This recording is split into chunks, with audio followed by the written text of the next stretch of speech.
আমাদের কাছ থেকে মসজিদ মাদ্রাসা এবার বিল পাস হয়েছে আমাদের মুসলিমদের কবরস্থানের। হ্যাঁ, আমরা মুসলিমরা নাকি বিল পাস হয়েছে যে কবরস্থানের আমাদের জমি নিয়ে নেওয়া হবে সরকারি তরফ থেকে, আর আমরা কবরস্থানে কবর আর দিতে পারবো না, আমাদের লাশগুলো এবার পোড়াতে হবে। কেন? এটা আমরা মানছি না, মানবো না। আমরা ওয়াকাব মানছি না, মানবো না। এই নিয়ে আবেদন আমাদের প্রত্যেক শুক্রবারে আমরা বেরোবো, বেরিয়ে মিছিল করব।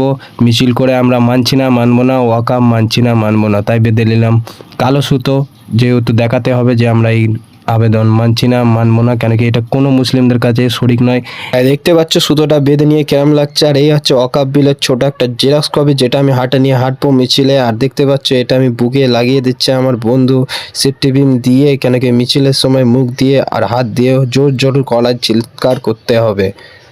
আমাদের কাছে মাইকও আছে, মাইকিও চিৎকার হবে। আর এই যে দেখতে পাচ্ছ সবাই সবার বুকে সেফটি বিন লাগিয়ে নিয়েছে। আর দেখতে পাচ্ছ এইসব আমরা এখন দলগণ নিয়ে বেরিয়ে পড়লাম মিছিলে। হ্যাঁ, অবশ্যই দল অতটা আমাদের ভারী নয়, কিন্তু আমাদের তো বেরোতেই হবে, সাথে আমাদের আল্লাহ আছে। মানবো না, ওয়াকাব বিল মানছি না, মানবো না, মানছি না, মানবো না। আমাদের মুসলিম মাদ্রাসা আমাদের।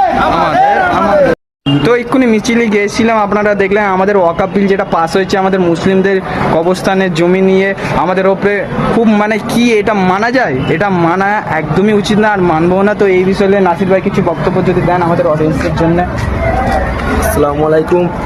আমাদের যেটা ওয়াকাব বিল পাস করা হয়েছে, আমাদের মসজিদ, কবরস্থান, মাদ্রাসা, এটা নিয়ে যে পার্টি পলিটিক্স চলছে, আমি চাই আমাদের যত ভারতবর্ষের মুসলমানরা আছে মুসলমানরাও চাই যে এই বিলটা ক্যান্সেল করা হোক। এই বিল আমরা মানছি না, মানবো না।